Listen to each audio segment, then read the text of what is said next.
আর অবাক করা খবরও আমরা দেখাই, পর পর দোকানে চুরি। কোথায়? জগৎবল্লভপুর। জগৎবল্লভপুর আবার চুরি চামারির জন্য উঠে আসে নামে।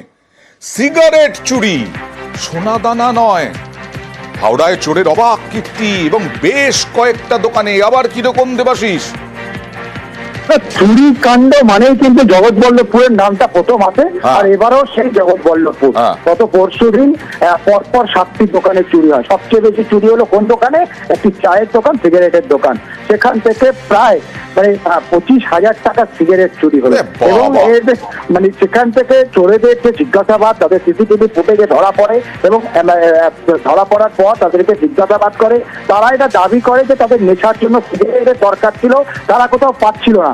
অবশেষে তারা সিগারেটের দোকানে চুরি করতে গিয়ে এত পরিমাণে সিগারেট খেয়ে তারা আর লোভ সামলাতে পারলো না। হয়তো একটা দুটো সিগারেটের খোঁজে গিয়ে 25,000 টাকা সিগারেট চুরি করলো। আরো বেশ কয়েকটি দোকানে চেষ্টা করলো, হয়তো চুরি করলে আরো কিছু পাওয়া যাবে।